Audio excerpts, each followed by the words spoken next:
The Assumption Thief. My Skype flashed. I opened the message from Marianne. Hi, Roberta. I was just talking to Sarah. She has come up with one or two more thieves that have really been giving her problems. Do you want an introduction? She lives in Canada, so it will have to be a Skype meeting, and I would love to join in. I'm intrigued, Marianne. Can you set up a call in about an hour so that we respect the time difference? I typed back. We'll check and we'll talk soon. An hour later, my Skype call rang, and there was Marianne and Sarah. Hi, Sarah. Nice to meet you.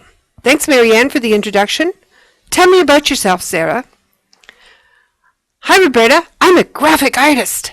What I do is help people express their words or products in a highly visual way. Do you work for yourself or for a company? I'm a young mum with a gorgeous 2-year-old daughter. My husband is a teacher, so as long as I can earn a couple of $100 for my business each week, we're good. How did you meet Marianne? I design graphics for her. I love working with Marianne. She helps me with my business, and she is one of my love-to-work with clients. I chuckled. Okay, Sarah. I think Marianne is special too, but why do you call her a love-to-work-with client?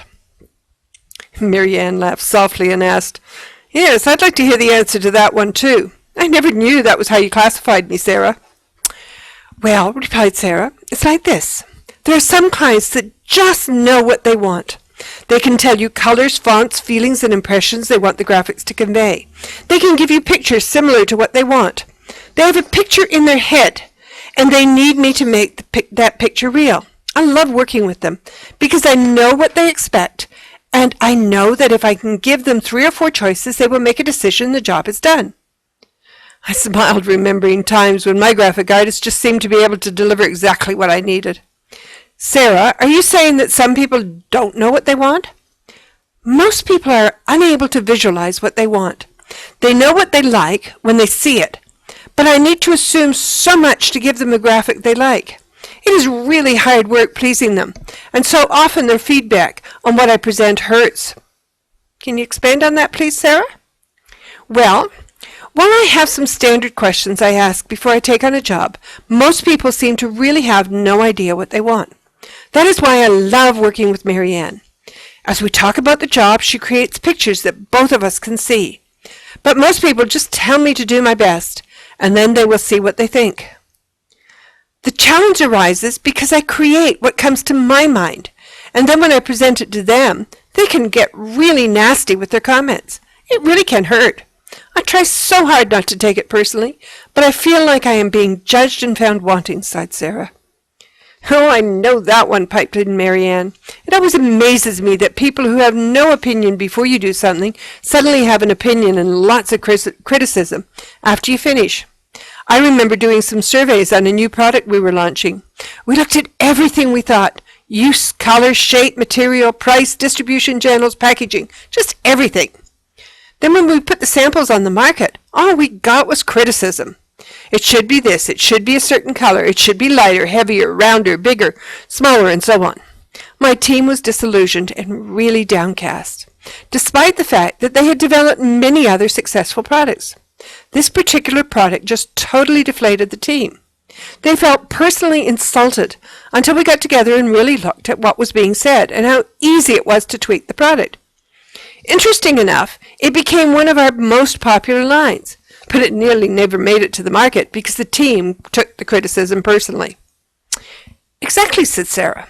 It's so hard to create without making assumptions, and when you do, you get personally involved and the criticism then seems to attack your sense of accomplishment. Keeping that professional separation is tough. If I understand what you are both saying, you are talking about 2 insidious thieves that I defend against daily. Assumption and taking things personally, I said. Yes, yes, said both Marianne and Sarah together. Sarah added, I find that the assumptions are necessary to get started on a job.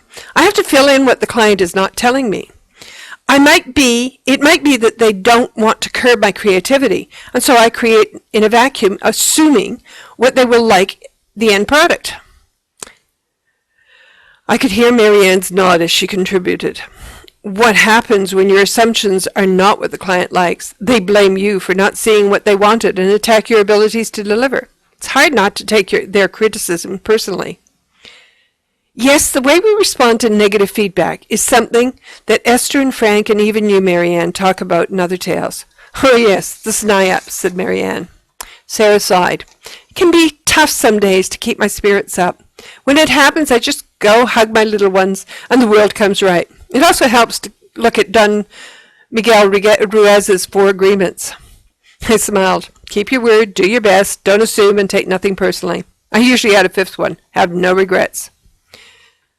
What do you think, Roberta? Did Sarah give you 2 more thieves? Asked Marianne. Thanks, Marianne and Sarah, for the reminder. I will definitely include these thieves in the book. Bye for now. Bye, Roberta, and thanks for understanding. I knew that they were something I needed to watch out for, but by calling them thieves, I see them in a whole different way. Kind of removes any regret and gives me more control. Sarah shut down her connection. My pleasure, Roberta. I knew that Sarah had something important to add, and I'm glad you can use her thieves. Talk soon, said Marianne, as she clicked off her Skype. I sat for a moment thinking about the 5 agreements and how making assumptions and taking things personally was an everyday challenge for me.